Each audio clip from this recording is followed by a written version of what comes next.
Hello, and welcome to episode 60 of Anime Territory. I'm your host this week, Jonny Roewe. With me, as always, is my co-host, Benjamin, the humanoid baboon, Shabbing. And as guest this week, we have our friend Alex Breer here. We are talking about, I'm assuming, one of your favorite shows, sort of. We're talking about the reboot of one of your favorite shows. The reboot of Trigun. Yes, so we'll be talking all things Trigun, but to give you a little bit of a background on what our background with Trigun is, Alex and I watched Trigun like 10 years ago, separately, before we knew each other. It's been a long time since then. I've watched a lot of other stuff since then. Some things have stuck in my head, some things have not. Shabs has only seen Trigun Stampede and the movie, Badlands Rumble, which we watched after we watched Trigun Stampede. I rewatched 11 episodes of Trigun. I did not get more of them rewatched before we recorded, but that's my own fault. And you rewatched all but the last 2 episodes of Trigun? I like the last 2, but that is a series I go back and watch like every couple of years. So yeah, so you've got it a little bit more firmly in your brain than me, who's seen it once. Did you just make up the human baboon, or is that an actual thing from the show? Well, I didn't want to just say the humanoid typhoon. It's too easy. So I'm like, I could go, and I asked Alex about this. Should I say the humanoid baboon, or should I say the humanoid buffoon? And he went with baboon for some reason. So I just... It's like some other things that are stuck in my mind. Okay. Anyway. But no, I don't think that's from the show. I just like I could call him the Stampede, but that sounds cool. It would have been cool. Yeah, I can't do that for the nicknames. Dang You know the rules. You've given me one cool nickname, and that was the Moon Hunting Bear. That is true. So I'm not giving you that. I gotta stay ahead in this game. Okay. But as we always do, the first time we have a guest on, we are gonna give you. If you're listening to this, you probably know me and Shabs' taste in anime at this point. So we'll give you just a little bit of Alex's taste if you wanted to talk through. Again, this is not in any order, and you may be forgetting some things because we asked you to do this last minute. But what do you got for your top 10 anime? Starting with whichever one you want.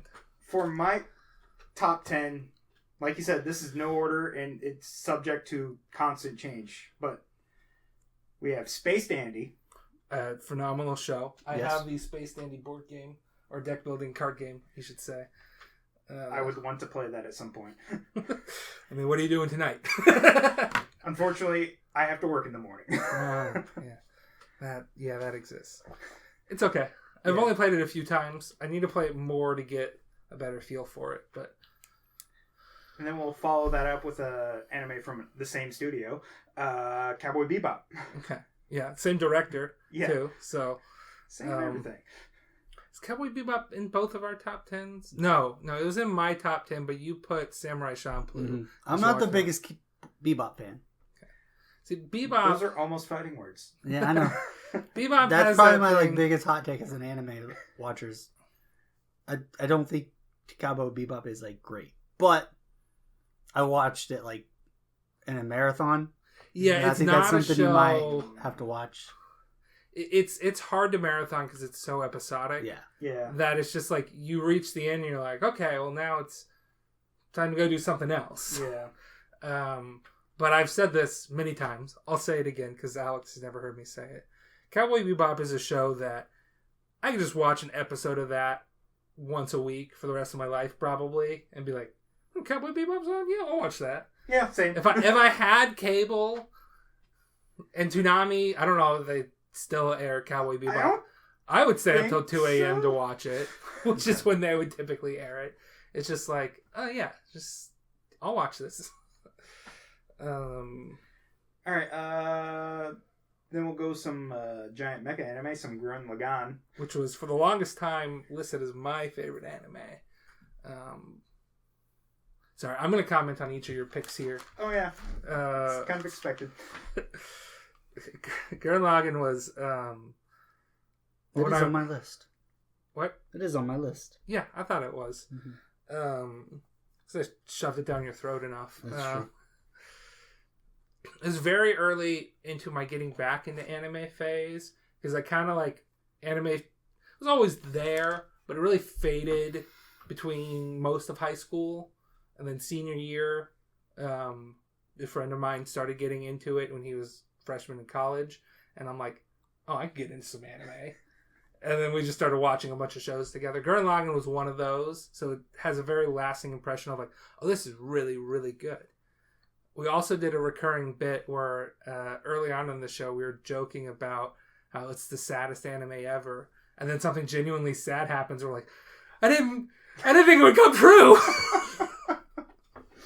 You probably know the first genuinely sad thing that happens in that show. I still use the whole "don't believe in you, believe in me who believes in you." Yeah. Well, it would reach a point. Our high school English teacher, Mrs. Mapes, she would just have like people would just like claim areas of her marker board for writing things in. So I would just claim one of those, and I just put like inspirational anime quotes. And Gurren Lagann was like the one I did the most. It's just like, you gotta have you know why we don't have eyes in the back of our head? Because you just see your hometown getting further away. You need to see the distance closing ahead of you, or something like that. And it's Did you just ever like, write people die when they are killed? No. Dang. No, because I don't think... That's not really an inspirational quote, though. More of a factual thing. That's more of an observation. I don't think I watched original Fate Stay Night. Okay. Or if I did, I was just like, yeah, this is bad, and I didn't want to pass it on. Gotcha. What about people die? Not. I just said that one. Just because you're right doesn't mean you're correct. I don't think that was out when we were in high school. Okay. Just because you're correct doesn't mean you're right. Yeah. Sorry, continue. Next is a very personal favorite. This probably would easily be in the top 5 if I actually ordered this, which it is in the top 5. Hey, there you go. Ergo Proxy. Yeah, the show that we keep saying we're going to cover on the show, and we haven't yet. Haven't yet. I mean, you gotta watch it on. You gotta get a DVD of it and watch it, because if you watch it on streaming, they've changed the outro. It's no longer Paranoid Android by Radiohead. I guess because of copyright reasons. Did that one stay in my top 10, or did it get pushed out? I don't have your top 10 list. Yeah, no, I don't know where mine is, because it's like halfway through this. Because that's when we started talking about our top 10s. I don't want to say anything about Ergo Proxy. You can't. You just gotta It's gotta experience it. It's like, something. trust me. It's very. I guess I can say it's atmospheric. It's atmospheric, and it has a very heavy emphasis on philosophy. Yeah. So just that might have like maybe, that might be too much spoilers. I have to watch it again. It might have like the best like first episode of a show. It is a good first episode. Yeah, when I go back and rewatch it hooks you. You're just like, dang, that's a good episode. Yeah, so here's the page of my notes where we were going to talk about Ergo Proxy, and then we never watched it. Oh. It's just a blank page that says Ergo Proxy at the top. It's kind of sad. We'll watch it eventually. So lonely. Okay. All right. Next. Mobile Suit Gundam Wing. Never watched it. Oh. Wing is the one I hear everybody say is good. I mean, I got introduced to it through Toonami, essentially, so... See, when I was watching Toonami regularly, well, there was like some of the Gundam SD, the super deformed stuff going on. I didn't care so much for that. Yeah, this is pre that, actually. I was watching this when I was like 10 years old. And I forget how much older you are than us. Ben just turned 29. Yeah, I am 33. Yeah, so we were 6. Roughly. 4. Well, whatever. Never mind. I was going from like his like age. We're only 4 years apart, but we're talking about when he watched it. We're good. Never mind. Go ahead. Yeah. So, but I remember Gundam Seed being on Toonami, and it was the one where like I would sometimes miss Gundam Seed because my mom would be like, "It's bath time," and I'd be like, "All right, I've been putting it off enough. I can." But I eventually watched all of Seed and its sequel, Seed Destiny. But that's like completely removed from the regular Gundam timeline. Yeah, so is Wing. Wing is not part of that timeline. Wing's okay. Because I know like there's just a bunch of like, is there 2 major ones and then like some like offshoot ones, or is it really just the major one? There's just the major one and then the offshoots. Like Gundam Wing's an offshoot. G Gundam's an offshoot, I think. G Gundam is another one that people talk about. That one's the ridiculous one. It's Tournament Fighter. Yeah, it's more Super Robot than Mecha, yeah. Where Gundam is very much the. It's more Super Mecha as opposed to war stories and the problems of war. Mm-hmm. And then we come to another one of those that I really, really love, Evangelion. Yeah. I mean, we talk about Eva all the time. I've got my Ray figure up there. I've got an Asuka. It's just a little one in the other room. Yeah, I mean, I don't know. It's a classic for a reason. Yeah. Get in the robot, Shinji. My attitude towards Shinji definitely changed as I matured, and I'm like, oh yeah, no, he's not a little pussy. It's a fucked up thing he's being asked to do as a 14-year-old. Yeah. You're just like, yeah, I would act the same way. It's understandable, but you can still call him. Just, damn it, Shinji. Come on, man. Did I find it? Did I find it? Just get in the robot. I found my top 10 anime, and Ergo Proxy was on there, but I think it's technically kicked out for Sunny Boy. I think when I revealed my top 10, because we're like you said, it's always fluctuating. So when we because we were revealing ours one at a time. Like at the end of an episode, I'd say one of mine, and then at the end of the next episode, Shabs would say one of his. And like by the time, so we're just like, we just got to set it in stone. This is what it was when we started this. But as soon as we finished, I'm like, yeah, but Sunny Boy, which we've watched since then, deserves a place in my top 10, just with how much we got swept up in it. Mm-hmm. Yeah, my list would be a lot different just because I've watched a lot more anime. Yeah. So Ergo Proxy is definitely a 10 out of 10 honorable mention, but there were already 10 out of 10 honorable mentions that didn't get into my top 10. So it's a lot of good anime out there. Yeah, we're doing this discussion now. It's like, wait, some of the stuff I wrote down, there's other stuff I want to put on there instead. All right. Okay. Well, I'll give you just a brief synopsis here for while you fill time there. My number 10 I had down as Ergo Proxy. My number 9 I had Welcome to the NHK. My number 8 I had Cowboy Bebop. Number 7 I had Toradora. Number 6 I've got Fooly Cooly. Number 5 I've got Space Dandy. Number 4 I've got Ava. Number 3 I've got, where is number 3 at? There it is, Steins Gate, which I know you haven't seen, you need to watch. Number 2 I've got Gurren Lagann, and number 1 I've got The Melancholy of Haruhi Suzumiya. So, which is definitely a bold take. It moved from like number 8 to number 1 when I made this list, just because it's the one I wanted to rewatch the most at that time. I'm like, that probably means it's my favorite. So, next on the list is, well, the one we're talking about today. It's Trigun. There you go. Yeah. This is... We'll discuss that later, I guess. Yeah. I have nothing to say. For now.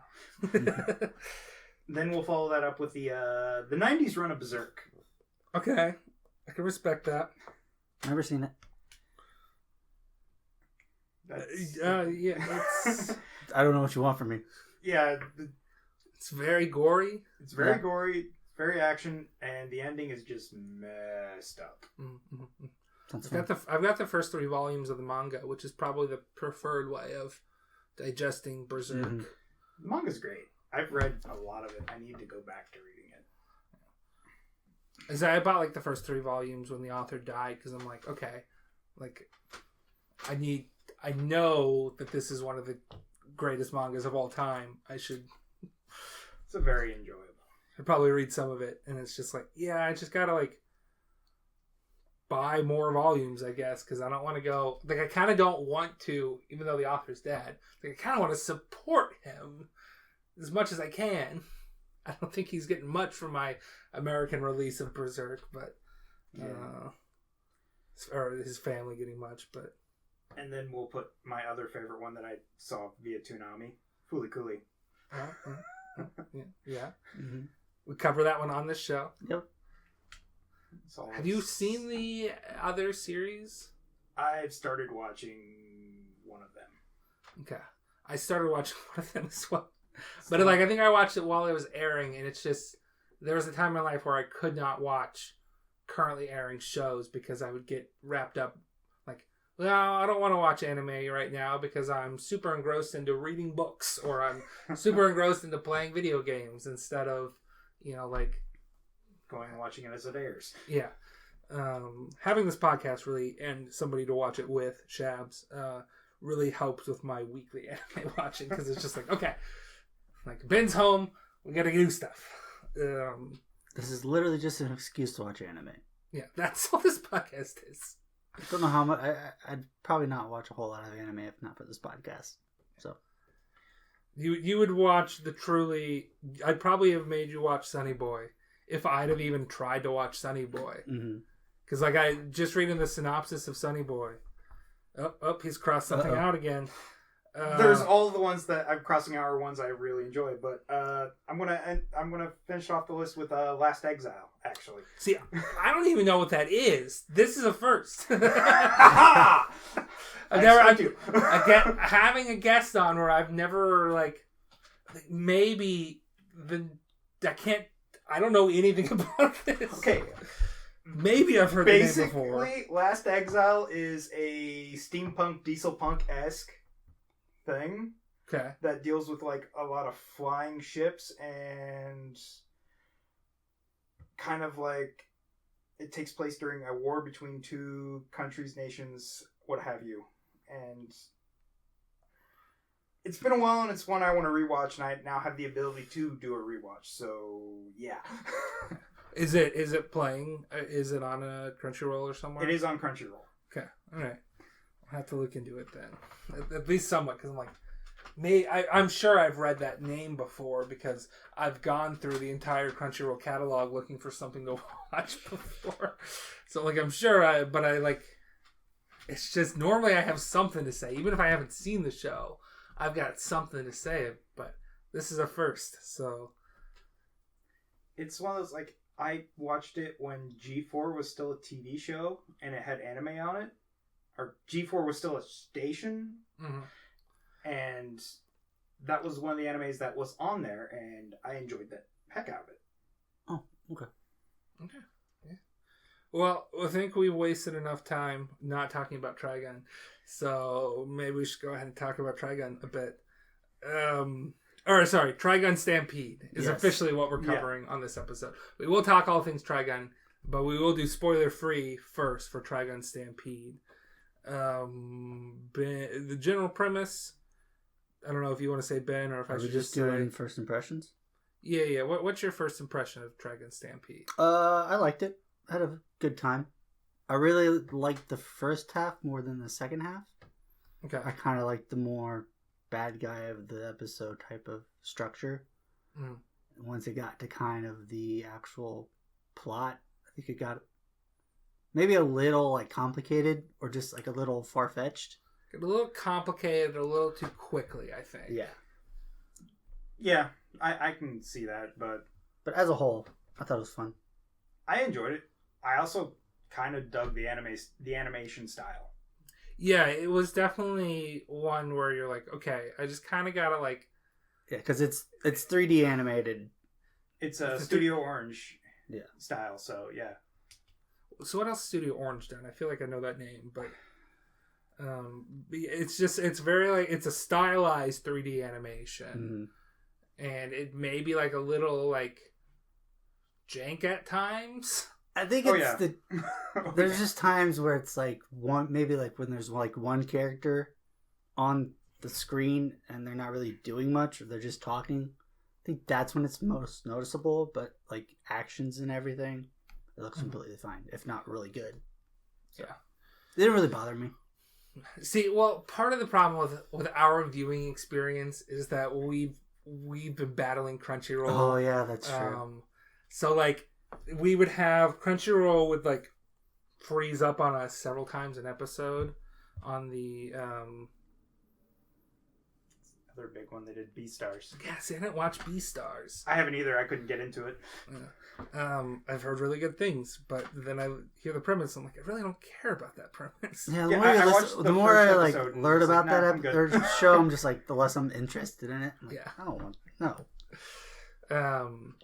but the so our battle with Crunchyroll. Mm-hmm. So we've been using the Crunchyroll app on the PS4, and it's been acting up. And it really started acting up in Trigun Stampede. Because we're like, okay, we're used to you like pausing in the middle of an episode and then like buffering and getting back in. But what this would do is, let's say it was paused for 10 seconds. When it would come back from the buffer, it would like fast forward to like as if it had been playing the whole time. And so we're like, wait, what the hell just happened?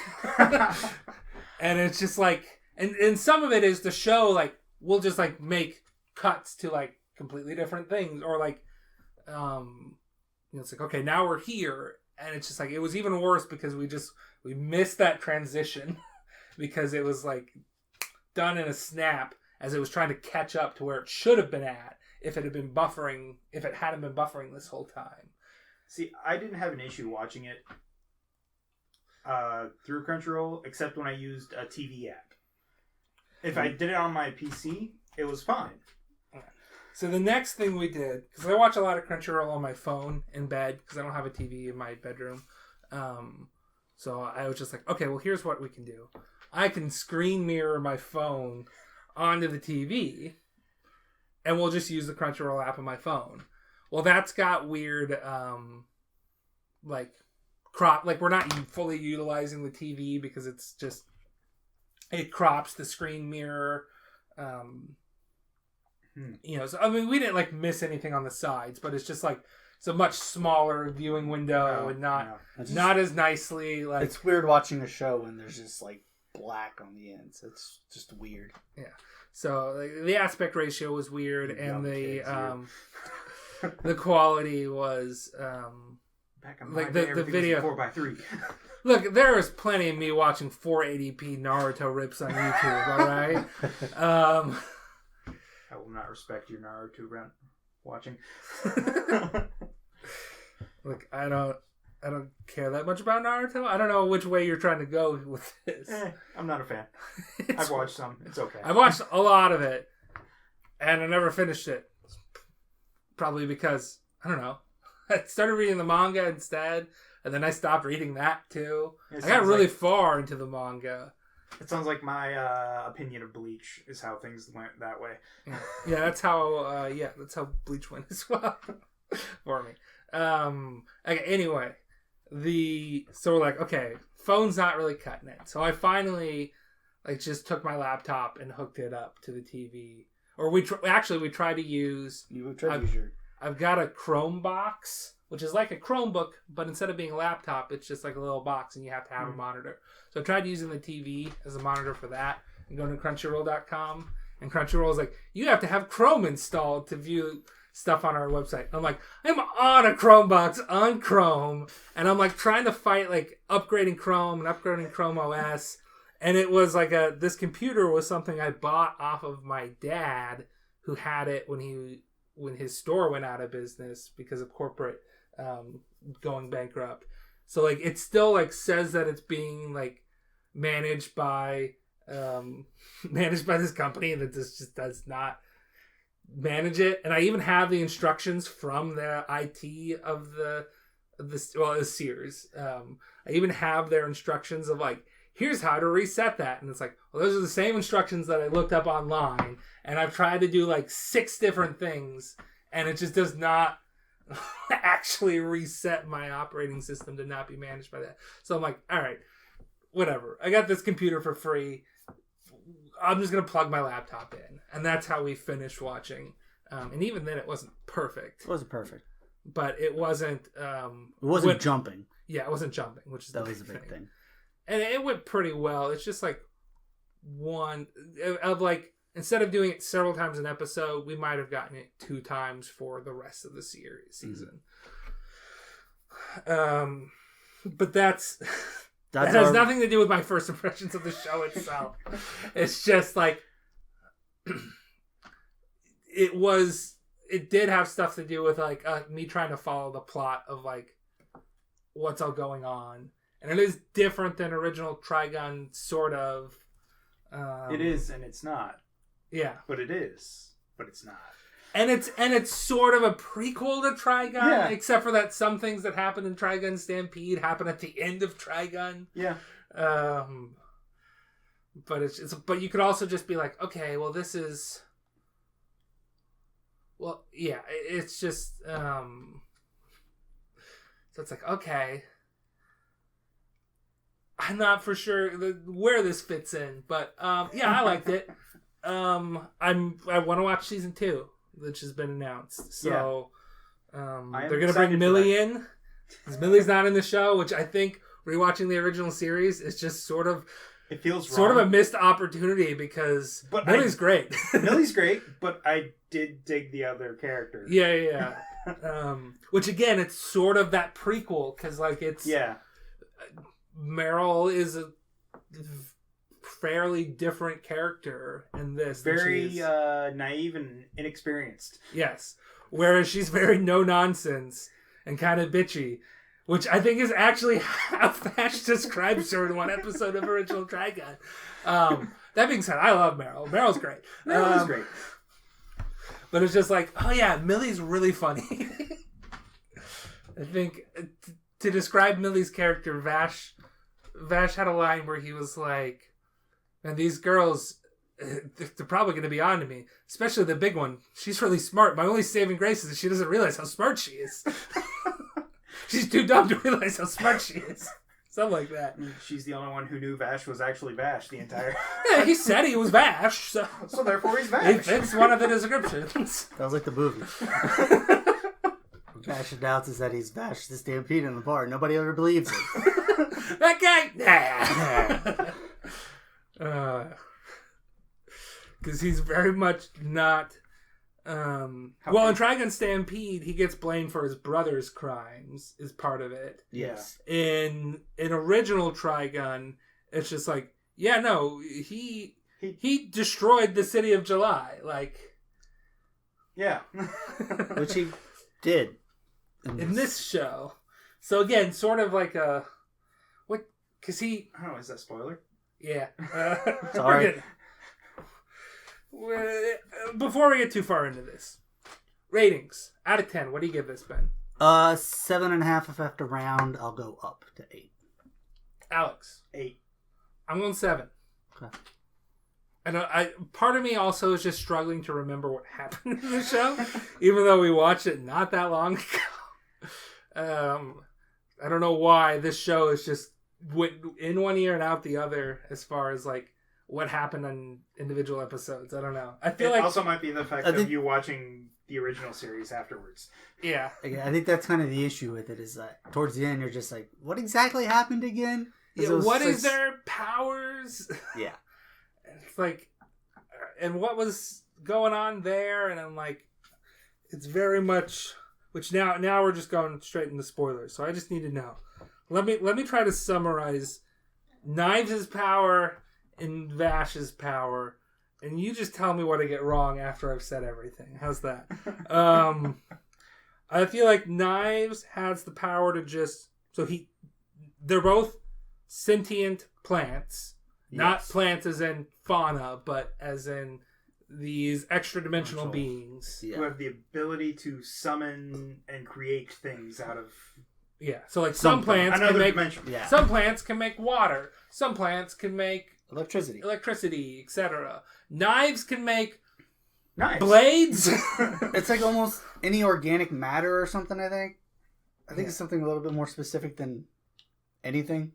Yeah, but I think he can just make like it's never really defined. Yeah. It's just like it might be in the manga. I think they say it like once in the show. But it felt like there was a moment at the beginning, which never got explained, where Knives like froze time or something, or was able to move like because Vash was all of a sudden like, how did he get over there, or how am I all of a sudden disarmed, or like he like it just seemed like he could do something in that like that first time we run into him that didn't come up later in the fight, where it's just like because Vash can't do this, I have the upper hand, and it's like I don't quite know what that was. I think it's more the fact that he was just very fast as a person. Because Vash gets to that point too. Yeah. And then Vash, instead of being able to just create things, he at the start of the show can't do shit. No, he has no power. He's the only sentient plant of the 3 known sentient plants that aren't in the big tube thing, who has to eat, among other things. Well, I don't know if it... He has to, actually. Okay. Because, like, I know he likes to eat, but there are times when he's just, like, going several days without eating because he's like, I don't deserve to live. But, like, he seems to be fine. I think he does have to eat. He does. But I think that's one of the flashbacks. As much. Sorry, I have to actually eat. Yeah, I don't think he has to eat as much as. I don't. I think he can fast for a while, if like when he was a kid and held prisoner or whatever by the humans. Like I feel like there was weeks went by where he didn't eat. They kind of had to force him to eat. Yeah.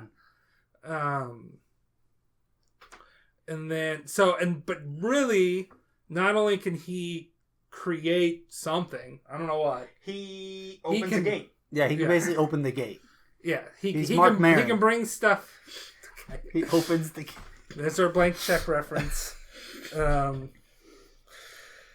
Okay. He's that magic card. Open the gates. Open the gates. Okay. You guys can't do this to me. I'm losing track of where my brain is. Okay. So he basically has the power So he can both move stuff. The stuff that they create, that these plants create, are because they're extra dimensional beings and they're moving stuff from, one of the other dimensions to our dimension, or the dimensions that we can see, length, width, height, whatever. So they're bringing it into there, and that's how they can create something from nothing, because they're not actually. It's just something. They're creating it from things we can't see. They're converting it from things we can't see. But Vash can then move. All the other plants just move stuff from those other dimensions to our dimension. Vash can move stuff from our dimension there because he is the gatekeeper. He loses his arm the first time he activates it. That's not what took his arm. Sorry, somebody cut his arm off because that's where the gate was opening. Yes, because that's where the gate was opening. But then his arm gets sucked into it at the end of it. So I would say I am still right. He did still lose his arm. He lost his arm. And then he knew where it was when it was cut off. It was there on the ground. And then it's not. Then he lost it to the gate. Therefore, I'm right. You guys are wrong. 1 point for me. Just because you're right doesn't mean you're correct. Then it's the other way around. I don't care. I think. God, I might be misquoting it too. Okay. So that's his powers. He just opens that gate and he can move stuff to it or from it. And then his brother has like a tree, I don't know, like encase him or something at the end. It's the plants. Yeah. And what he's trying to do. Yeah. Which we can just talk. You guys. It's more the fact that he's trying to create bunches and bunches of knives by impregnating all the other plants. Yes. Sorry, he's trying to... When you say knives, you don't mean like a knife that somebody would wield. Making more of him. Yeah. Knives is the character. Million Knives. Yeah. I know that's his name. Okay. I'm just saying, like, wait, is he trying to make the item knives, or is he trying to make knives himself? We can call him his name from before the times, Nye. Yeah. At first, I didn't know because like people were calling him Knives. And Vash was calling him Nye. And I'm like, am I just like mishearing him? Is Vash saying knives? It's like, no, he's not. Okay. Because But like, what is it? Knives needed Vash to open the gate so that he could go to like the core. Yeah. So what's the core? The core is that other dimension. I'm assuming the core is just like the source of the actual power, okay. like energy that they like, use. Because I was under the impression that it was something in that other dimension, not that other dimension itself. But you're saying it's just the other dimension itself. I'm saying it. No, it's in the dimension. It's the other dimension that all the other plants are connected to, and they draw their abilities from. Yeah. So what you're saying the core is inside the dimension. Okay. That's what I'm saying. So what is it inside of that dimension? Because I think what Alex is saying, and correct me if I'm wrong, is that the core is just the entirety of that other dimension. That's kind of what it is the dimension. It revolves around it. That is where everything comes from. That's what it says in the series anyways. Okay. Because I thought it was something in that other dimension, which is kind of what you're saying. Yeah. And I'm just like, well, what is that then? And again, I was assuming it's like where the power comes from, basically. Yeah. It's just, again... I think we're all right. We're just explaining it differently. Yeah. Maybe. Can you be in that dimension but not be touching the core? Yes. Maybe. Okay. So we're not even for sure exactly what we're saying. Is the core the whole dimension? Maybe. Or is it just something in that dimension? Because I thought the whole point of the plants is that they're just like taking raw matter from that from those other dimensions, and that's how, like, it's not, they're not like connected to some power source in that other dimension. They're just like, yeah, we just took like a bit of street in this other dimension and now it's electricity. Like I don't know. So anyway, that's part of what confused me too, because then what does he bring into our dimension that he turns into that box at the end? That is the it's just the energy. It's pure energy. Okay, so it's just a bunch of destructive energy. Yeah, like any other plant could do, but more so. But it's also like that whole. I guess it kind of is the plant that came swarming over everything too, because it shrank back into it when Vash freed himself. Yeah, I think it's just excess energy. Okay, just a lot of it. Yeah, a shit ton of it put into a small package, like a genie. Like one of those all-powerful, itty-bitty living space. Yeah. Like a what? Like one of those fake jar of peanuts that you open up. A peanut jar that is full of the spring-loaded snakes. Yeah. One of these times, I'm gonna put a live snake in a peanut jar and mail it to Dr. Venture! And it'll be opened way too late. Snake will be dead. There's our Venture Brothers reference for the episode. That's kind of what the baboon came from, too. Oh, movie title. Oh, yeah. Okay. Yeah. God, it's some blood of the baboon. The baboon heart. The radiant blood of the baboon heart or something? Yeah. Okay. What a dumb name for a movie. It fits, though. It's a great name for an episode of Venture Brothers. Let me get that straight. It's just like, that's what you're going with for the movie? But it's also like, I love that they went with like such a dumb name. It's great. Like I'm here for it, but I'm just like, it feels like a wasted opportunity. Like if we try to draw in people, it's like, oh yeah, Venture Brothers, it's big. The movie came out. What was that movie called? Somebody doesn't know anything about it. It's called The Radiant Blood, The Baboon Heart. What? What they should have called it is Escape to the House of Mummies Part 1 and 3. That would get me super excited. What about an extremely Venture Brothers movie? Extremely Venture Brothers. So let's say right now, if they would have just said the Venture Brothers movie, that would have been the worst thing they could have done. Yeah. Well, the worst thing they could have done is like Not named make the it, movie. Aragon the movie or something. That would have been worse. Okay, gone way off track. Moving on. Where are we at? We never gave we just started talking in-game stuff of what's happening, which is fine. But we can give a brief synopsis. Well, maybe not brief, but we can give a synopsis of what happens, because we have to build up to all that weird stuff. At first, it's just like space western. Yeah. Well, it begins with the space ship crashing. Oh yeah, it does begin with Rem shoving Nye and Vash into the escape pod. Yeah. And they escape to this deserted planet. It's called No Man's Land? No Man's Land. Which is different from the original series. Well, also different from the original series. In the original series, there are plant natural water and plants. Yeah. that it's still like a desert, but there's a whole episode where these we worked the ground until we could eventually have crops, and then fucking Land Baron bought it all up and has all the water rights. Yeah, and it's just okay, that's a common that happened in at least 2 episodes. It's just the person in charge of who owns all the land around here is an asshole, or owns all the water around here is an asshole. But they have the legal right to be an asshole. Yeah. So that happens. Mm-hmm. But it's many years later, and there's just it's 100 years later. This just says many years. It's 100 years. I don't know if they actually say 100 years. It's probably a little over, because that one character that goes in and out of cryo sleep is I'm 150. Yeah.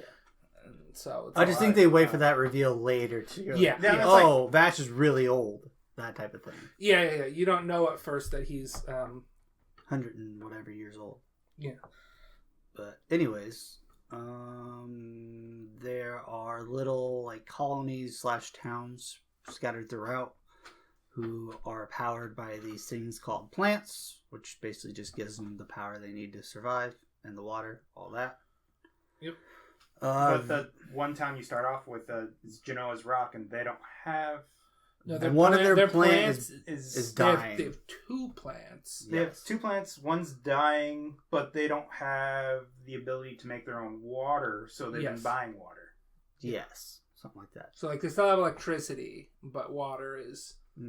Because they had one plant, I guess, did electricity and one did water, and now they don't have water. So, But we are introduced. Well, no, actually, we're first introduced to Meryl Streep and Roberto De Niro.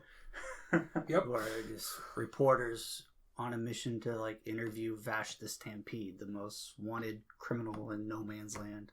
And not just interview. I think they want to do a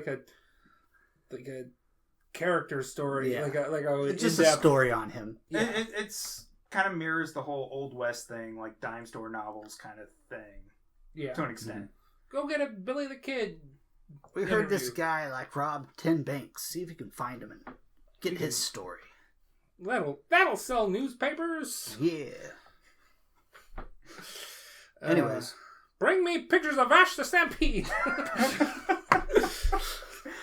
I know that was a very terrible Jonah Jameson impression. I was trying to mix it with old timey announcer, the Hindenburg exploded. In the middle of No Man's Land, they run into this dude who's is he being hung or is he just upside down? He's upside down, but he's hanging by a rope from that. Gotcha. Yeah, he's not being hung, but he's strung up, which is actually a callback to the original series. While he's hanging like that, they say. They have one of his wanted pictures, and it has the original style Vash on it with the pointy hair and everything. Yeah, I think he gets the pointy hair in the original style Vash at the end of this series too, when he's got the amnesia. No, he has long hair out there. When he is when he's fighting. When he's fighting his brother. Yeah, and he's got the whole transformation. He's sort of Super Saiyan. His hair's spiked up. Yeah. Makes a lot more sense to be called Needle Noggin than I gotta say, I like the new hairstyle. It fits. It's just the old hairstyle. I don't know. It's Bash's hairstyle is kind of dumb. The old hairstyle is so anime. Yeah, very very anime. It's like you tell a non-weeb to draw an anime character, they're gonna draw Bash's Stampede hair on them. It's either that or Dragon Ball hair, but it's sort of the same thing. Kind of, yeah. Mm-hmm. Batches is, I think, a little bit sillier. And you can see actual hair strands. Okay, I'm sorry. We went off on that tangent, Ben. You were saying? They beat this guy. They're like, help him down or whatever. Well, they tried to leave him. Oh, did they? Yeah, they didn't think he was Vash. Mm-hmm. At first, anyways. Mm-hmm. He begs for the help. They cut him down, and then they go to... Oh, okay. They meet town. him again at the town. Yeah. And then the town calls him Vash. Yeah. Right? Mm-hmm. It's like, yeah, this guy's... Town knows it's Vash. But, yeah, we go to the town. We find out their plan's not working. The military police shows up. They try to arrest Vash. But This Meryl like insults his manliness or something and says they should Basically, settle the duel. Yeah. She brings it on, makes him settle it in a duel, essentially. Or eggs him on until he does it. Yeah. And it's like, okay. And then the guy is a fucking psychopath. He's like, I'm going to cluster bomb these people or whatever the hell it was. We can't do this in a duel? I guess I'll do it in a showy way. And he pulls out a rocket from frickin' hammer space and... And Vash is like, I need a bullet. I don't have a bullet. I need a bullet. Somebody gives him a bullet and he shoots. It was Roberto De Niro. Yeah. Well, I guess he gave a bullet to Meryl. Yeah. And then Meryl threw it. Mm-hmm. Yeah. And he shoots it, but he shoots like a rock, because the whole like thing that I remember from original Trigun is like Vash is a very, very good shot to the point where like but he refuses to kill anybody. Yeah. So this Vash is the same way. Mm-hmm. Yeah. He just gets his hands a little dirtier sometimes. And he doesn't I feel like we don't get as much like his superhuman aiming and reflexes in Stampede as we get in original Trigun. Yeah, instead we get Vash running around a group of people and beating them senseless with his gun so they stop trying to kill people. Yeah. But anyway, yeah, but this is like, yeah, we're going to give you the same Trigun that he had before. He's an ace shot, and he's able to take out all of the little, like, the split-up bombs that are going to carpet bomb the whole town or whatever with one shot, because he shoots this rock, which then explodes and takes them all out safely above the town. Mm-hmm. That's the first episode. Second episode is the Nebraska family. Yep. The Hard Punch Nebraskas. I don't think they ever said that in the show. Well, it's kind of implied with the sun. I guess. And his rocket. The sun is like 10 times taller in the original show. Oh yeah. He's like Godzilla sized. At the very least King Kong sized. So basically the town turns on Vash because they want his bounty. They need to buy a new plant. Because they need a new plant. It's almost enough to buy a new plant. While this happens, the Nebraska brothers, or Nebraska family, shows up. And Vash realizes they're after him, so he tries to lure him out of town. And then they change and decide to try to steal the plant. Nah, we're just going to steal the plant instead. And then, so he comes back and he is fighting them off, but he ends up saving the life of the son. Mm-hmm. Gosef. Yes. And then I guess at that point Knives' crew show up and the Nebraska brothers are like, well, guess you were nice to my son, so... Or no, at that point they're just like, okay, I guess we'll give up on...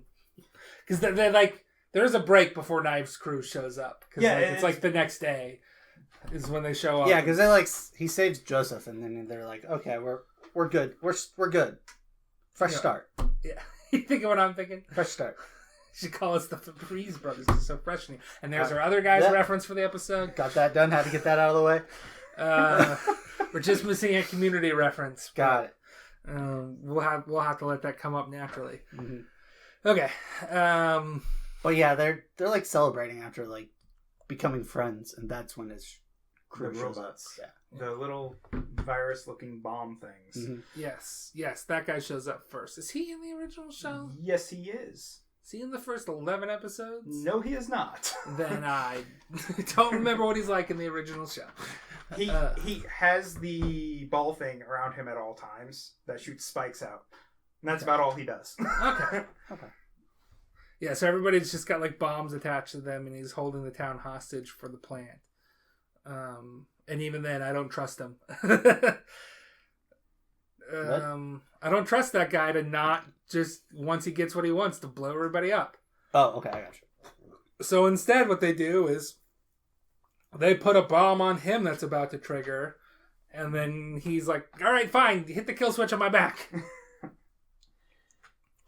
And then he just Knives just straight up kills him, because at this point the rest of Knives and some other people have shown up. Knives, the doctor, and like a big robot guy. The big robot is one of the gun-ho guns too, apparently. He's I don't know if he actually has stuff in the original series. I have to look again.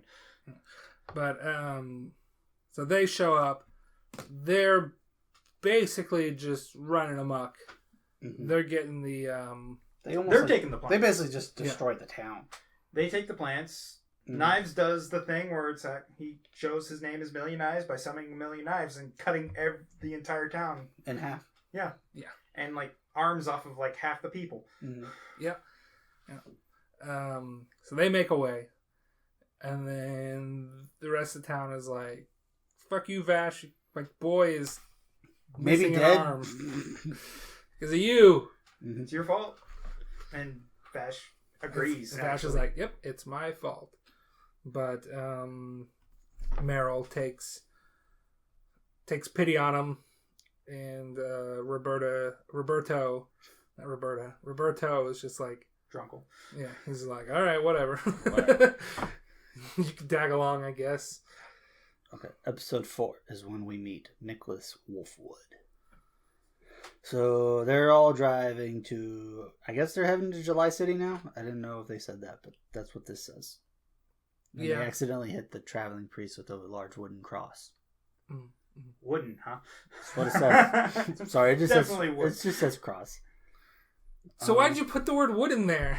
Oh, I see cross. I automatically think wooden. Okay, but you know this man's cross is not wooden. I know. We don't know that until later. Yes, but... I know it that episode. Yeah. Just the end of the episode. They go to like a gas station. They find the people in there dead except for a kid.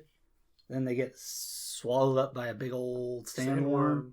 Which we need to specify that they just call like any insect worms, and it's like the only other life, natural life on this planet is worms. Mm-hmm. And all those little flying things are actually part of the worms too. Yeah, they're all like connected. Yeah, it's like they're the worms, sensory organs for the worms. Gross. I have a note here. One of my few notes is worm cigarettes, because we're like, if they don't know what plants are, well, fauna, because there's a scene where they're like, what is this green stuff? If they don't know what those are, like, then how the hell do they have tobacco and they're smoking? And we're just like, clearly there's a plant that produces tobacco.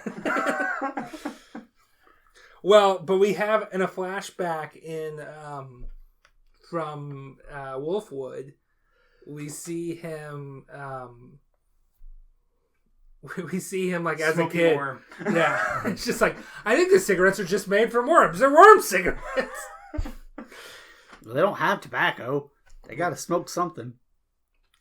And then, sorry, we're talking about worms. I need to bring up my note. So, another difference within the original series is like, yeah, they're familiar with plants, but that might have just been like I don't know if that's the case in the manga or not, but they're just like, yeah, people in the Old West, sure, they have some plants. Right. Yeah. But they go inside the worm. They get separated. This little boy that's with them runs off. Vash and Wolfwood. Sorry, I always want to say Wormwood, but it's Wolfwood.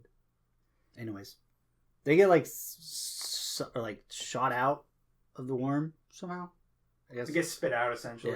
Yeah. But Vash is just they like were in their nose. They got sneezed Oh out. yeah, they got sneezed out. That's what I remember. But anyways, Vash is like, yeah, we gotta go back in. They're still in there. Wolf was like, "You're crazy, man." Roberto and Meryl are still in there, and That's when they realize that little boy was actually controlling the worm.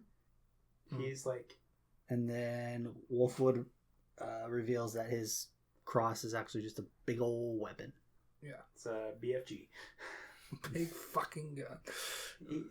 He uses it and cuts the entire worm in half. Slices the worm in half. Yeah. They dine on worm meat. Why I keep reading stuff wrong? It's late. But yeah, it turns out like the little boy's Zazie the Beast. Just one of the enemies or bad guys. Guns again. Though, I don't know if they're called that in the series, I don't think they're called that in this series. No, they don't. Because that name does not ring a bell. Because I don't think they've shown up in the half of Trigun that I've seen.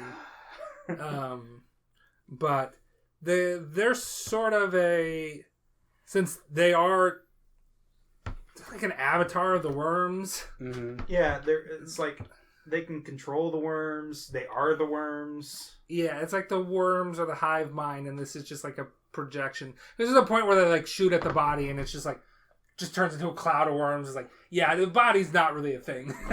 That's more for so you have somebody to talk to. But they're sort of like not straight up. I mean, they've taken Knives' side, but they're like, what's best for the worms? Mm-hmm. Knives' goal of making all these plant babies, is that going to be best killing for the all the worms? humans and Yeah, it's like humans not great, so I guess we'll put our money in this. But I don't know, maybe you can convince me. But this is also the point where you also figure out that Wolfwood's not all he seems to be. Yeah, And has very other ulterior motives. yeah, they're just straight up into the at the end of that episode, it's like the stinger that like the rest of the characters don't know, but we learn. It's just like, oh, he's just talking friendly with Zavi the Beast. It's like, I see you gained their trust, and it's like, all right. So they're just straight up saying that, which I sort of want to say that happened in the original show, that he's been Kind of. He's a little bit more like, I don't know. He's sort of in both shows. He's sort of like I am actually on your side, but I was working for this person. I was told to bring you 2 knives, essentially. Yeah. But yeah. So anyway, it's like, okay, yep, he's working for Knives, sort of, but also sort of not. Like he's sort of like he's doing it to get his freedom, I think is kind of the implied thing. Yeah. Sort of. I don't know. Anyways, episode 5 is they go to this town that has no wind. Oh, yeah, that one's a sad one. Mm-hmm. There's a big guy with a attacked bunch by of a guns, cyborg. mad at Vash. Yeah. Yeah, what is his name? Rolo. Yeah, Rolo. That wasn't the name I was thinking of. The Gale. I don't know what that is. Anyways, we get flashbacks, and it's that this town had like a ritual for like sacrificing their young to try to get the wind to come, because that's how their village is powered. They have wind power there. But Miles's crew, See, this is what's happening. What? There's a Brandon Sanderson character named Miles 100 Lives, and I'm getting him confused with Million Knives. Yeah, so that's Yep. Because it's also like, yeah, this is sort of like, he's like an Old West outlaw sort of character. Yep. Yep. So, anyway, Millions Knives crew is just sort of like, yeah, sacrifice it to... the Millions Knives is a god. Sacrifice it to him or whatever. Like, Oh, the cult. Yeah. The cult. And then the doctor is just like, Before this though, we get another like the flashback in that like Vash met Roewe and said that he would protect him. Yes. He would save him. Yes. Yeah. And Vash was too late. He was too late. It turned into they like amplified his emotions because he's trying to like improve the human race so they can survive on this planet or something like that. Basically, he wants to make humans like plants. Yeah. So they don't have to eat or anything. Mm-hmm. And then he, Vash is like, yeah, I failed him. And then there's also around this episode where Meryl and Roberto discover like a picture of Vash, and it's like, wait, that kid was that cyborg, and this is like a 20-year-old. Like this photo is old, and he looks the exact same. Something weird's going on with this man. Yeah. But the whole thing is like Roewe, a.k.a. Moned the Gale, is just completely obsessed with trying to kill Vash the entire time. Yeah, because again, they amplified like his emotions, specifically anger, to like try to help him survive the transformation process. Yeah. And then Wolfwood kills him, and it's like, It was a mercy. It was a mercy killing, but at the same time, there was that little bit of hint that he was starting to come back. Mm. Yep, fucked up, man. And then what might be just like the cherry of like, well, that's a little fucked up, is that like when that character dies, it's just like, oh, the wind came back. And like when we first meet said character, So the sacrifice worked. Yeah. Yeah. Interesting. I didn't catch that. The whole point of that cult is like it's more or less started to get subjects for that doctor to experiment on. Mm-hmm. It's like it's just like a little poop cherry on top of this whole situation is that sacrificing him did bring back the wind, which would power the town. But there was no one there because everyone was dead because he killed them all. That's true. Yep. Okay, let's keep going. We're at an hour here. The show's so fun. Episode 6, they get on the boat to this town. The steamship. They run into Livia, who is Wolfwood's like childhood friend from an orphanage. Mm-hmm. And then we had a completely different animation style. Yeah. Which I liked. I liked that. That was cool. Mm-hmm. And anyways, yeah, they're trying to... So here's a question for you. Is Wolfwood like 15 years old then? Wolfwood like, is actually a lot younger than he appears. Yeah, that's what I'm saying. He's not he was experimented on as a child and like again by the same people, and he's more of a success. The only thing is he doesn't have any, they can't control him. He's sane, I guess. Yeah. He's got control over his body. But yeah, it's basically everything that was injected in him increased his aging. Yeah. It aged him. So like, is he only like 13? Like how? I don't know. Because like, it's also like, how long ago was he experimented on? Yeah. Is he sort of like Vash, where he's just very young? So like, he could actually be older now, but he's been in that same body for 12 years or whatever. Hard to say. It's hard to say, yeah. He just said that his body was rapidly aged. Yeah. And he's kind of implied to be like mid-20s. At least he looks like he's mid-20s. Yes. But he might be 12 or he might be 50. I don't know. Because I don't know, after his body was rapidly aged, how much time it has passed. Anyway, speaking of time passing. They run into Livio, who's just another assassin that Knives and his team manipulated. Who also uses cross guns. The littler ones. Little cross guns. 2 of them. But they fight. They try to like non-lethally neutralize him. Anyway, that and then 2 other of Zazie shows up again, and then we get introduced to Legato. Yeah, so I'm assuming he's in the original show. Yes, he is, and he is a lot scarier in the original show. I forget what he does in this show. He can like, he has telekinetic powers.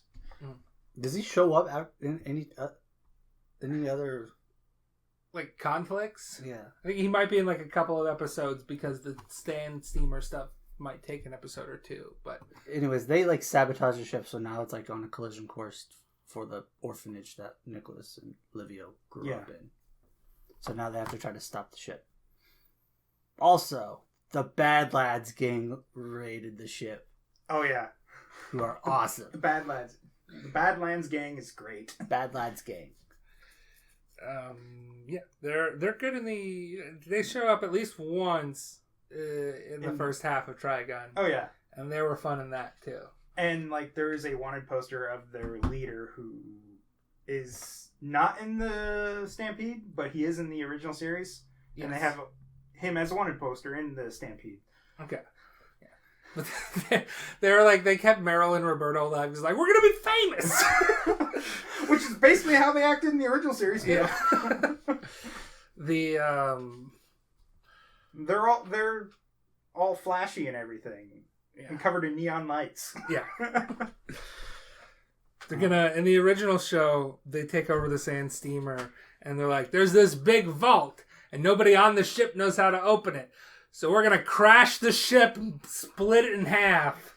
To open the vault. Okay. And like, yeah.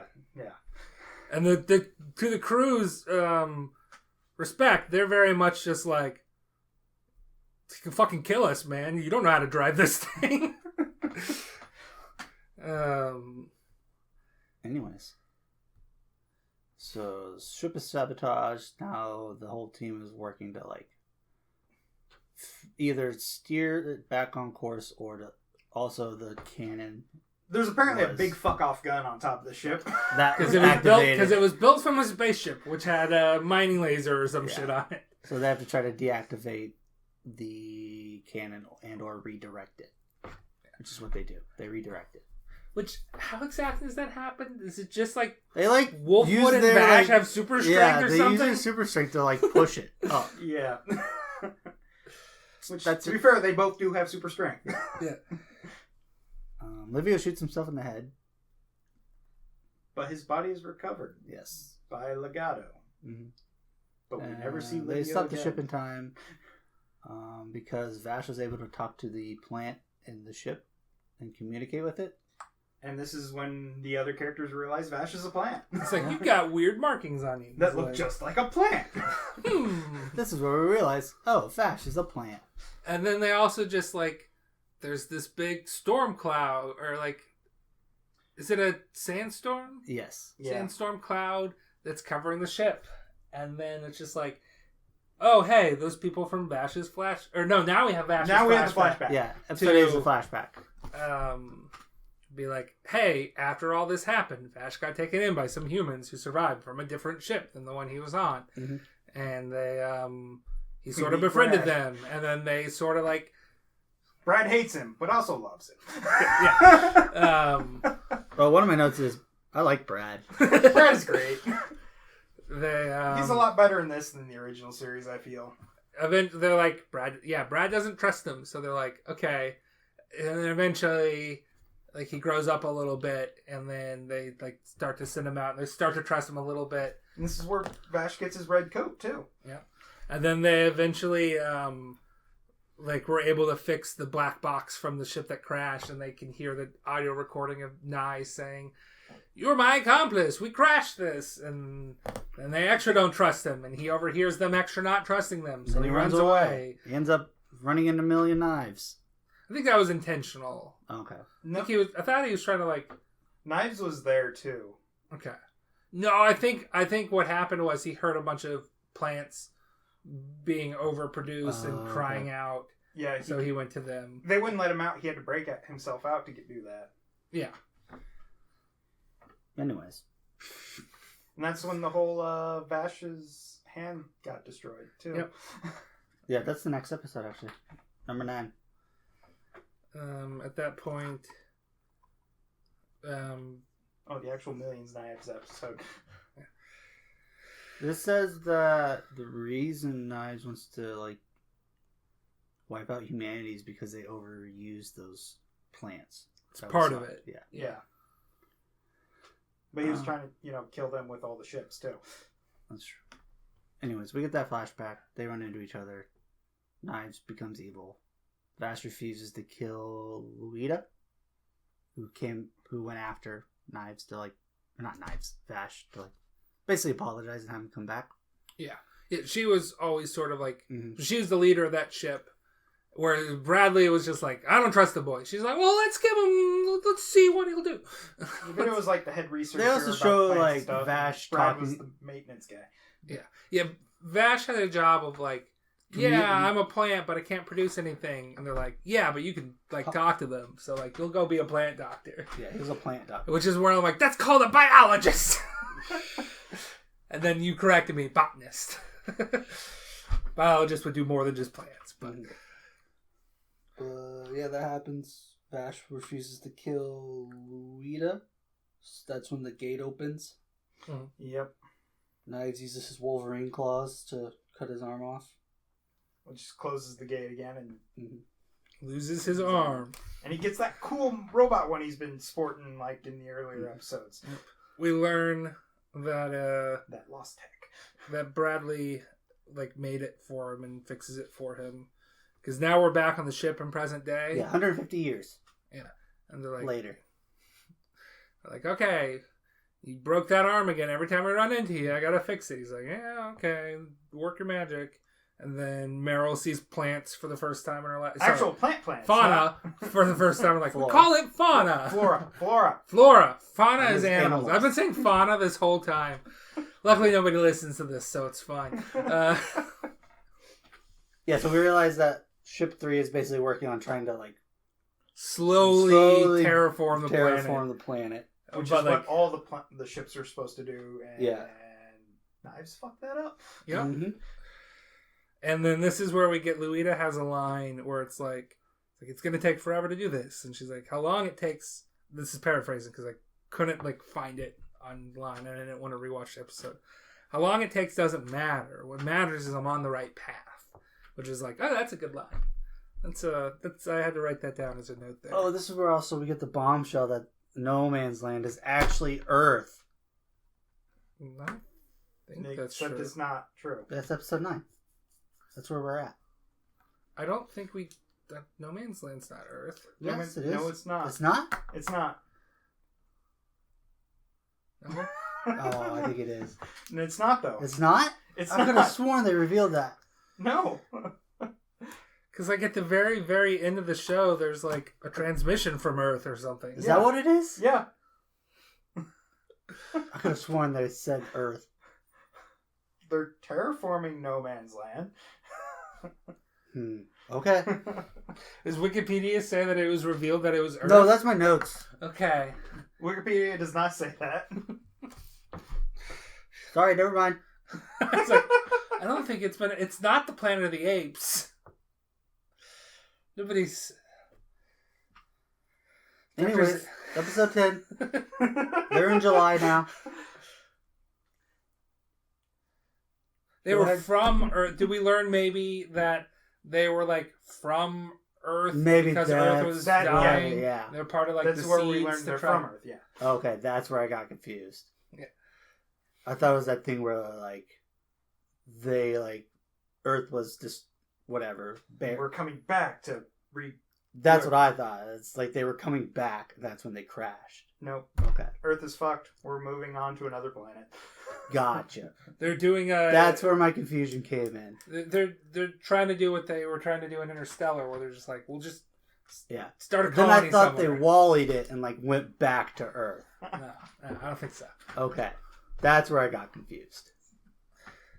Thought they wallied it. So episode 10, they arrive in July. Vash learns Wolfwood's working for Knives. Mm-hmm.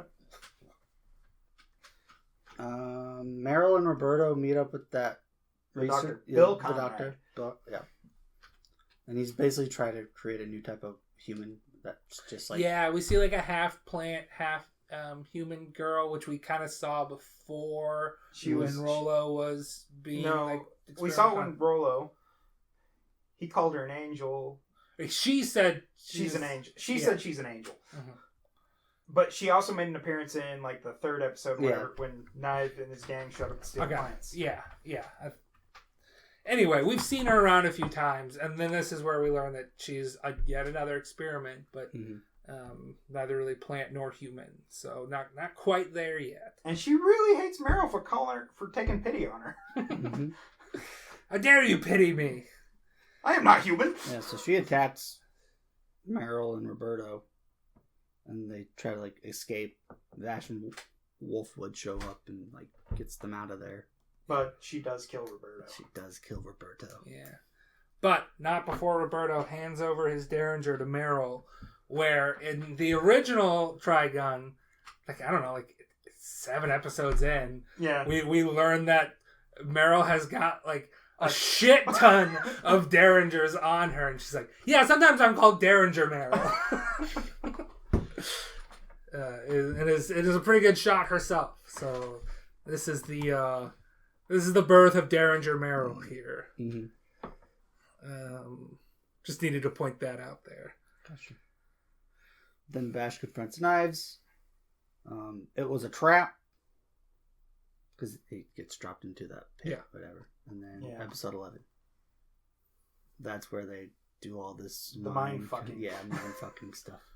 Oh yeah, because they're like, we're gonna rewrite his memories so he trusts Knives. And all that stuff that Rim said to him that's imprinted on him. We're gonna just replace Rim with Knives. Yeah, but then he's like, "You're not Knives," or like, "That's you didn't say that to me, Knives. You're not the one who said that to me. Why are these red flowers showing up? Oh wait, I remember.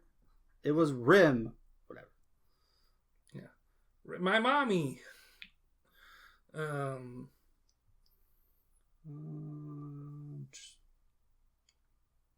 They open the gate and they travel. Open the gate. Travels to the core, so that's whatever that is. Yeah, whatever that is. We've already talked about it enough. Yeah. Core. It exists. It's a thing. Knives wants it be for power. He wants to go there so he can impregnate all the other plants. Yeah. While this is happening, a bunch of... Because he doesn't have a dick. We see him naked. No dick. He's a Ken doll. Yeah. Which implies Vash is as well. Unless he was wearing like a skin-tight suit with a cup or something. Maybe. Anyways, this bunch of tendril, vine-looking stuff just starts spewing all throughout the they're like, town. This strange organism. Like, it's a tree. It's a tree humanoid tree. It's like, we don't know what this is. What is this, some sort of worm? No, it's not a worm. I don't know. I've never heard of flora before. Can't be a plant. Those are things in jars. Because they don't know that, most people don't know that plants look like humans. What? But only Vash and Knives look like humans, more or less. Yeah, but like most of the time, Also, the plants, they're like curled up in the fetal position. Only sometimes do they like turn into little fairy looking things. We also didn't mention the other plant that they found. Oh, yeah. So part of why Knives went bad in the first place is they found records of a third sentient plant that came before them that the doctor had experimented on and like took her eyes. It's the same doctor that works for Knives now too. Yeah, because the doctor's just like, this is my atonement, my penance. I need to, like, I'm not even allowed death until I can come through with Knives' plan. Yeah. So, Jesus Christ! What? That's a big old bounty. Sorry, I read ahead. Let's see. Knives makes contact with the core, trying to impregnate all the plants. Meryl pleads with Vash to wake up. Wake up! Watch it when it gets up on the table. You want to do? Thank you. Voice causes him to regain his senses and ejects Knives out from the higher dimension. Then they battle for control of the core, which we're assuming is the cube now. Yeah, the plant gets sucked into the cube somehow by Vash's power. Yeah, because he can just do that too, whatever that is. Yeah, then Vash is just trying to shoot the core out into space. He puts it in his gun. Yeah. Which becomes his arm. They fight over it. We get the whole angel theme going on right now with both of them. Yeah, they're each one-winged angels. Vash has got a black outfit and wing, and Knives has got a white one. So it's just like, see, it's a reverse. It's we're black edgy. is good and white is evil. They fired into space. Kind of. But he was too close to the ground and basically took out all of July. Oh yeah, he took out all of July. Now, were there any casualties? Yes. A lot. Okay. He wiped out the entire town. They were not able to evacuate. Not all of them died. I think some evacuated, but a lot of people died. Okay. Because in the original Trigun, the destruction of July is in the past. It happened before the series starts. And there were miraculously no actual casualties from it, though I'm sure a lot of people died from exposure and lack of basic necessities. But nobody that's what I couldn't remember. It's like, okay, did people actually die there? Yes. We've flashed 2 years later. Vash is a fugitive again because he destroyed the city. And he has There's now a $60 billion double dollar bounty on his head, which is $120 billion. Sure. I'm not for sure why the currency is called double dollars. Other than they use $2 signs in front of it. Meryl's visiting the ruins, which is just a crater now. It's just a crater, right? Fucking crater. Yeah. Yep. Pays her respects to Roberto. We hear over the radio that she's going to be assigned a newbie to go out with her, Miss Millie Thompson. And it's like, Millie's going to show up. She wasn't in this whole show, but her name was dropped. Also says here that Zazie warned Meryl that other humans are coming. I don't remember that, but it says here that she did that. Yeah, I sort of remember. I think I remember them talking. I don't remember about what though. Yeah, we get that tease at the end. Yeah. But, which apparently one of the people that is in that conversation is referred to as the Captain Plant something, and it's like, oh, that's another plant. Uh-huh. So there are more sentient plants out there, supposedly. And then we also have a cut of what appears to be Vash playing a piano. Mm-hmm. Oh. That's it. He's going by a different name or something too. Don't we get some sort of it's Frank Abagnale Jr. now. Eric, something like that. Yeah. I know the name now. What's Frank Abagnale? It's like, oh yeah, Catch Me If You Can. Yeah. That's the show. Yeah, it's Trigun Stampede. Definitely want to watch more. We could talk a little bit. We watched the movie, which came out in 2010, Trigun Badlands Rumble, which was pretty good. It was pretty good. For something that's just you kind of got to just know the characters already, but it's not at the end of the show because I know I watched Stampede because Wolfwood is alive. Yeah. But the girls know that he's Vash the Stampede too, so it has to be somewhere in between. So when they're running around with Wolfwood. Yeah, it's kind of about where I'm at in the show is where it takes place. It's about episode 11-ish. It was fun. Yeah, it's just it's sort of a fun action anime heist. Yeah, not really heist, not the right word. Counter heist, counter robbery. Robbery is the word I was looking for. It's not really a heist. It's more of a robbery. But it's fun. It's a fun watch. So just sort of some differences. We've already kind of talked the differences in the original show and this, but the biggest one, I guess, would be the absence of Millie. Millie and a lot of these characters are meeting Vash earlier than they would. He still had a big bounty on his head, but they're meeting him earlier than they would. So, which is why the show doesn't really work as exactly a prequel, because it's Meryl knows he's Vash the Stampede, and it takes several episodes for her to be convinced that he's actually Vash the Stampede in the original show. Yeah. But if you ignore certain facts, you can sort of see it as a prequel. Okay.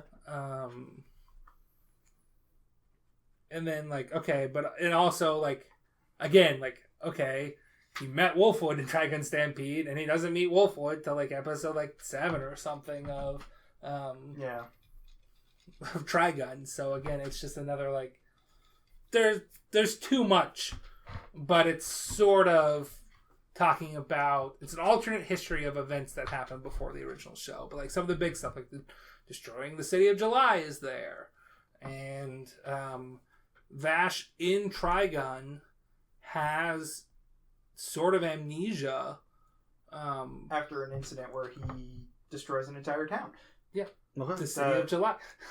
It wasn't the City of July in the original series. It was. I thought it was Fifth Moon incident.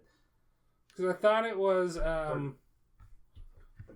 There was an episode where a girl was trying to find Vash the Stampede because you haven't seen that episode yet. When you're during your rewatch, there's an episode that I've seen in my rewatch where a girl is trying to hunt down Vash the Stampede because he destroyed the City of July and her mom died. Oh yeah, that was the plant.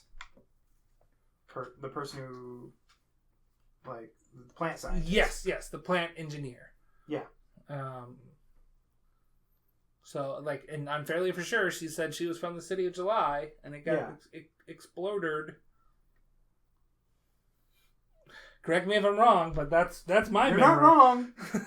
Anyways. So I would say the biggest difference, though, between the show, if we're just talking, like, instead of talking about what actually happened, Trigun is a much sillier show than Trigun Stampede. Oh yeah. It's and I'm sure, like, it gets to some of the depths that Trigun Stampede gets to, but for Trigun Stampede, they're just like, let's just get right into it. This is the tone of the show we're going for, more melancholic. Whereas Trigun Stampede, it's like, I'm going to eat a bunch of donuts. But it also has that one part where Vash actually sings the Slaughter song. I don't remember that. Oh, total slaughter. Won't leave anyone alive. Wait, maybe. Maybe that's ringing a bell. I think he sings it in jest, but yeah, he's using it to, like, intimidate a bunch of people. It's just like, okay, he's just like playing the baboon. He's playing the buffoon, which is just sort of his defense mechanism of, like, yeah, I'm Vash the Stampede. Oh, well, in the movie, nobody's like, yeah, that guy? No way. No. It's too scrawny. That guy's a goofball. Vash the Stampede's not a goofball. Except for he is entirely a goofball. But it's sort of a facade, too. Kind of. Mm-hmm. I think it's started as a facade, but it is kind of a healthier outlook on life. Yeah. So, you know, I think I had more fun watching the original Trigun recently than watching Trigun Stampede, but it was just sort of, I could put it on and play video games too, because I could watch the dub. We watched the dub of Trigun Stampede too, just because it's, you know, got Jonny and Bosch back. I got his autograph. Cool. On a DVD that has only episode 1 of Bleach on it. That I got as an insert in a Shonen Jump magazine years and years and years ago. But I do like they were able to bring him back to play Vash again. Well, I mean, like, he's still an active voice actor. Yeah. So, I think some of the cast has passed, some of the original cast. They also didn't bring the whole original cast back for Badlands Rumble either. Yeah. Like, Lucy Christian played Meryl in that, which I think it was Lucy Christian who played Meryl. She played Meryl or Millie in that, but did not in the original show. You don't know who Lucy Christian is, I'm assuming either of you. Was she at that con we went to? Yeah, she voices I know, Ochako Uraraka in the dub for My Hero. That I didn't watch. Yeah. So I watched the dub or sub. I've never watched My Hero, so I'd have to look up some of her other roles. I want to say she's in Princess Tutu, Yeah. which I've never seen, but friend of ours says good things about. I'm getting off track. It doesn't matter. Ben just made I'm looking at my watch, and he's never owned a watch in his life. I did once in 5th grade. Anyway, let's go to. Would you recommend the original show? What would you rate the original show, Alex? 10 out of 10? Probably not 10 out of 10, but at least like an 8 or a 9. Gotcha. So all of my top 10 animes are 10 out of 10s. I've got more 10 out of 10s than I have. I don't know if I actually have, like, I think I might have like 1 or 2, I would say. Okay. You might just be a little bit more critical. To an extent, yeah. Or I might just be I also realize, like, my love of Trigun might have a lot of nostalgia on it, yeah. too. I mean, that's why, for the longest time, Dragon Ball was in my top 10. Don't even get me started there. Me doing the hate watch that I am doing. Yeah, I forgot you were in the middle of a rewatch. Okay. Sorry. Let's go. What about the movie? What would you rate the movie? It's been a while since I've seen the movie, but it's up there. Okay. Shabs, what would you rate the movie? 7. Yeah, it's kind of where I'm rating. 7 is like it's good, but it's nothing like. It's nothing special. Yeah. It's fun. That's it. It's a fun time. Okay, so then let's go. It's very much, it has no bearing on the actual story of Trigun. It doesn't do anything to like further that. It's just a long episode of Trigun. That's what it is. TV shows that end up getting a movie like that, that's usually the best kind of movie you can get for that. Yeah. I mean, you can get like legitimate sequels. Like again, you haven't seen it, but Steins Gate has a movie that is a sequel. Yeah, so like you can get those. I mean, Madoka had the worst thing you can get is a recap movie, which is I know what movie you're talking about. I think maybe. Well, Gurren Lagann has 2 recap movies, but then like add some stuff at the end of the second one. Evangelion's got a recap movie. Death and Rebirth. Yeah. Now, Madoka Magica has 2 movies that are recap movies, and then a third movie, which is a sequel to either the series or to those 2 recap movies, which is legitimately good. So you can get sequel movies out there, but then you have stuff like, okay, there's Dragon Ball Z has got 18 movies that are non-canonical. I have those on DVD. I've got one of them on VHS downstairs. Nice. I got the first Cooler movie on VHS for whatever reason. Nice. I bought it as an adult. Anyway, Naruto's got a bunch of movies like that. Yeah. One Piece has a bunch of movies like that. Lupin the Third has a bunch of movies that are all just sort of like just sort of standalone. You just got to know the characters and not worry about it. And they could be whatever, or they could be awesome. So I give the movie a 7. Anyway, if you want to know a little bit about Trigun, but you don't want to like watch the old show and our talks of how like confusing the new show can get, watch Badlands Rumble. See if that vibe is for you. If you like it, then you can watch original Trigun. I think I might have watched Badlands Rumble on Toonami before I watched any Trigun too. So like, maybe I'm partial to starting with Badlands Rumble. Okay, I have a segment written down here. We'll go through this quickly. Best girl in both Stampede and original. Because that's Meryl. Oh, sorry. No, I like Luita. Luita's great. Luita's my best girl. Luita's pretty good. I don't know. I like Meryl. Meryl's great. Maybe I'm conflating original series plus this. It could be. I find her a little annoying in Stampede. Yeah, she's a lot of bit annoying, I think, in the original show too. Yeah. But that's fine. But yeah, there's really only like a few females, and the other one is like that one half plant girl that we can't even remember exactly her name. Mm-hmm. I mean, you have like Rin. Yeah. But Rima's more, like, not there. That's true. She's just there in flashback. Yeah. You have the bartender.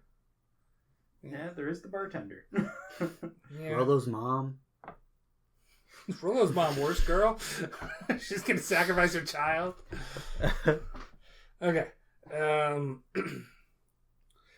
Though, okay, this is just for me and Alex.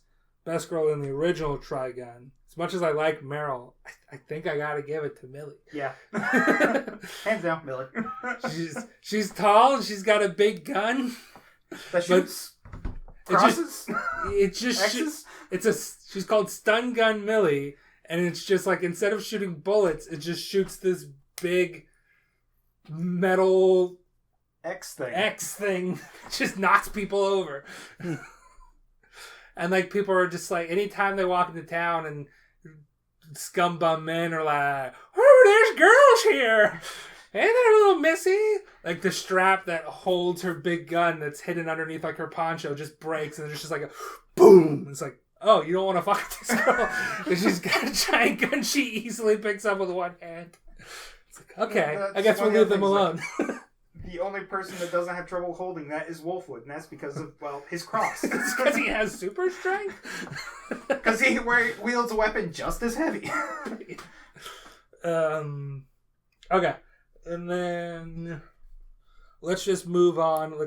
Unless there's anything else anybody else wants to talk about, I think we can call it here. I forgot all aboard. Yeah, there's not really that. In this show, it's just like Meryl and Roberto, No, or Meryl and Vash. there's a clear ship in this show. There's Meryl and Wolfwood. No, it's Vash and Wolfwood. Oh, okay. Okay, yeah, Vash and Wolfwood, yeah. I have two. It's Vash and Wolfwood, and then it's Luita and Brad. Okay. Also, Brad and Vash.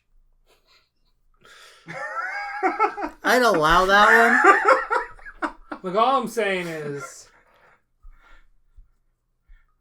these ships aren't for me, but I can understand them. I just don't want you to skip it. I think those are two very legitimate ships in this show. Okay. You could go Wolfwood and Livio. Yeah. Yeah. That's almost like a brother relationship, I feel, though, too. Okay. And Vash and Bradley is not like a father-son relationship? That's why I didn't include it. Yes and no?